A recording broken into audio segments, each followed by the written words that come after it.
Welcome to the Martin Bailey Photography Podcast. It's March 3, 2015, and this is episode 461.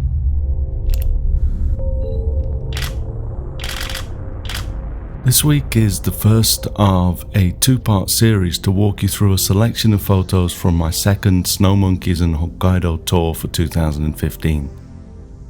These tours are in many ways the highlight of my year, so I'm sad to see them finished, but the resulting photos will keep me going for a while as I now start to work into my year. The itinerary for this tour is identical to Tour 1 that we discussed in the previous two episodes, but of course it was a different group and different photos, and the weather presented its challenges again, although it was slightly more manageable than the first wildlife tour for this year. We started this second tour on February 16, a Monday morning as always, and headed out on our chartered bus to Nagano for the first 3 days to photograph the adorable snow monkeys. This first photograph that I want to take a look at today is pretty much a regular scene at the snow monkeys as they bathe and groom each other while sitting in their hot spring bath that has been made their own. I've selected this photograph to start with for a couple of reasons. Firstly, I just like the relaxed atmosphere with the youngsters sitting close to Mum on the right and then the older of the two grooming her, and then there is the two adults on the left grooming too. The other reason that I chose this photo is to talk you through a point about the mist on the pool that can often ruin your photos if you aren't careful. As you photograph the snow monkeys, quite often there's a lot of steam coming off the hot water in the pool, and that can greatly reduce the contrast in your images. But it often comes in waves, and you can use it to good effect with a little bit of attention as well as luck. For this shot, you can see that there is mist in the background that reduces the visibility of the background and cleans it up to a degree. Not quite so easy to see is a little bit of the mist in the foreground too. Essentially, you need to compose your shots and wait for pockets of clarity, and hope that your subjects don't move before you're able to get your shots. In this case, the clearing in the steam that lasted literally less than a second is almost like a portal through to the snow monkeys, and it opened up just long enough to see the groups of monkeys clearly, but making the surrounding image bright and minimal, almost like a lightened vignette, which I thought works well. After an afternoon in the monkey park on the first day, we spend the first 2 nights in a beautiful traditional Japanese hotel in the area with great food and wonderful warm staff, and then make our way back into the park for a full day on day 2. The park can get very crowded, but most people go to the pool, especially the 30-minute tourist groups, and then they leave.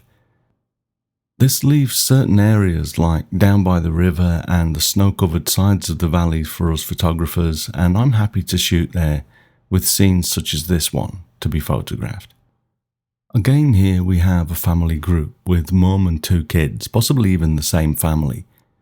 The young monkeys always look like boys to me, but there's no telling, at least while they're sitting down. This feels like mum grooming a little brother or sister though, and the older brother sitting by as they do, quietly getting less attention than their younger sibling. As we see in this next photo from the second day, the monkeys aren't always just sitting around and getting groomed. Here I caught a youngster at full pelt as he raced through the snow on the valley wall. I have shot both of these tours almost exclusively with the new 7D Mark II camera to try to get the most out of its autofocus system, and although it has one major weakness which I've just about overcome now, it has held up very well indeed, even compared to the Canon EOS 1DX, which is 4 times the price. I'll be reporting on this again in a few weeks, so stay tuned if you're interested. I shot this photograph at 200mm with the new 100 to 400mm lens from Canon, and was cutting it pretty fine here as I gradually zoomed out while tracking this little guy along the snow. This is uncropped, but you can see I almost lost his hand out of the bottom of the frame, so I'm pleased to have got this particular shot. On the last of our 3 days with the snow monkeys, we were lucky enough to get a bit of falling snow, which always makes a big difference. In this photograph, for example, the snow settling on the monkey had mostly melted, but left little beads of water on the monkey's fur as it relaxed in the pool. Of course, the way I framed this, I wanted to make this guy look like a philosopher, deep in thought. I have a few different angles of this monkey from the left and the right sides as well, but I like this one that's straight on. Had the eyes been open, I'd have focused on them, but then if the eyes had been open, I may not have even shot this. I just like the deep, thoughtful expression here, and this is probably one of my favourite photos from the trip. After the snow monkeys, on day 4 of the tour, we fly up to Hokkaido, the northernmost island of Japan, for our first 2 days with the most elegant birds on the planet, in my opinion, the Japanese red-crowned crane. Here we see 2 cranes doing their mating song as they strut along the snow. These birds grow up to 158 centimeters tall, which is only a bit shorter than my wife, so they're big birds, and as you can see here, the female is generally a little bit shorter than the male. There are so many cranes that it's often quite difficult to get a good clear shot of just 2 cranes when they dance or call like this. For this photograph, I had zoomed my 200 to 400mm with the 1.4 times extender engaged right out to 560mm, which on the 7D Mark II and the crop factor is the equivalent of almost 900mm. But still, I had to crop this down a little bit to remove a 3rd crane on the right side of the frame. Another tip here though is not to forget to flip your camera into portrait mode for shots like this. Not only is it more aesthetically pleasing with the tall birds and plenty of room above their heads to see the falling snow, but it also helps to remove other birds from either side due to the narrower aspect.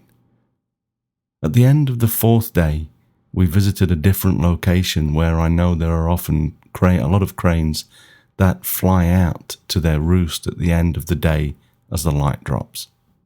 This is great for getting slow shutter panning shots, just like this one. For panning shots, I sometimes like to get the head sharp, as we'll see later, but sometimes just getting everything blurred in this way can also work, as I believe it does here. I don't pretend that I have a magic formula to get one style of photograph over the other. Honestly, I generally just slow my shutter speed down to between a 25th and a 40th of a second and try my best to pan smoothly with the birds as they fly. When taking off though, the speed of the birds is somewhat erratic, as is the up and down motion, so most of the time it comes down to just shooting a lot and then picking out the best shots from your bursts. The following morning we went to the bridge where we have a view of the cranes roosting in the river, but it wasn't cold enough for the hoarfrost to form on the trees, so although we got a few flyouts, I don't really have anything to show you here. We went back to the crane centre after breakfast though, and as usual were treated to the white-tailed eagles and the black kites at 2 p.m. when they feed fish to the cranes, but again, I've showed you shots of that many times in the past, so I'm going to skip that for today. The great thing about this particular tour though is that we had falling snow on and off for much of the scheduled 2 days with the cranes. In this next photo, the snow was lighter than the first crane shot for today, but it still adds a beautiful sense of atmosphere to images like this. I've selected this shot to show you again because I like it, but also to point out that the crane's tails are white.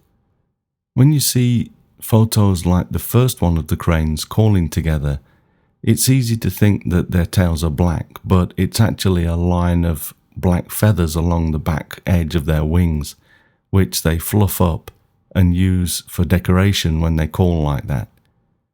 As you can see though, when they lift their wings, their tails are totally white. Quite often, after the cranes are fed their fish and the eagles and kites steal most of them, we move on to another location, like one for the panning shots that we did on the previous day. Because we'd not had much blue sky during our 2 days on this tour though, I decided to keep the group in the Akan Crane Centre for a few more hours on this second day, and it paid off, as we see here. We had a number of beautiful flyouts, but it's always nice when we get one with a nice textured sky in the background like this. As I've said before, I'm not a fan of blue skies, especially in landscape photography, but as a backdrop for a pair of beautiful birds like this, I can put up with it. On days 6 and 7, we spent time with the Hooper Swans over at Kusharo Lake, as well as do an afternoon workshop session at the hotel, before going back out to do more panning with the swans this time, as we see in this photograph. As I mentioned earlier, I like to do panning shots between 125th and a 40th of a second shutter speed. At a 40th, my percentage of sharp heads goes up dramatically, as in this shot. I love it when I can get 2 birds, both with sharp heads and different wing positions like this. The frozen lake makes for a nice background too. As we'll see in the first shot that we'll take a look at in the next episode, the last shot of the Hooper Swans, most of the time they actually take off on water in front of this ice, and that can give some interesting effects to a panning shot too.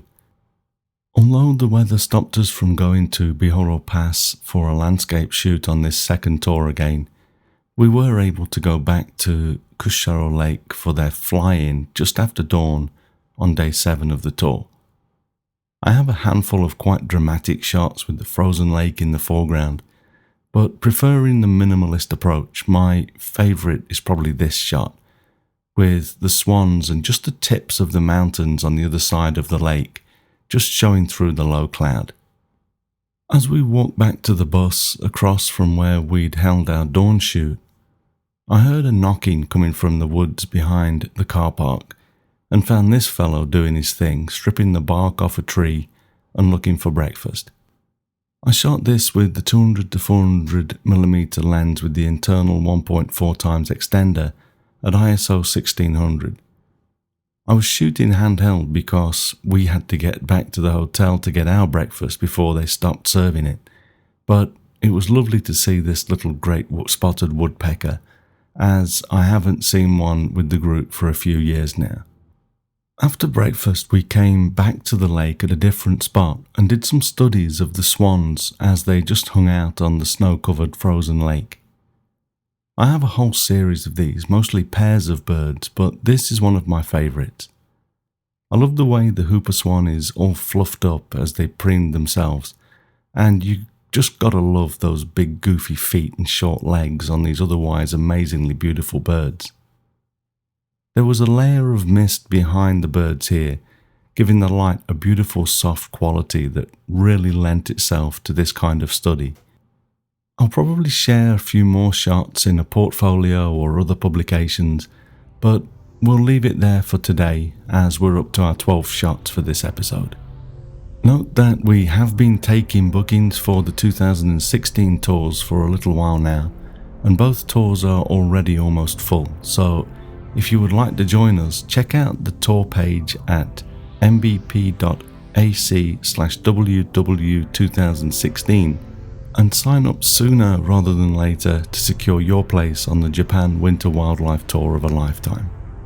Thanks very much for listening today. If you enjoyed this podcast, please share a link with your friends, and if you don't already, please subscribe in iTunes or your favourite podcast program to ensure uninterrupted delivery.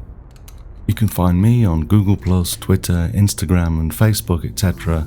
And links to everything that I'm up to are at martinbaileyphotography.com, so do drop by and take a look. I'll be back next week with another episode, but in the meantime, you take care and have a great week, whatever you're doing. Bye bye.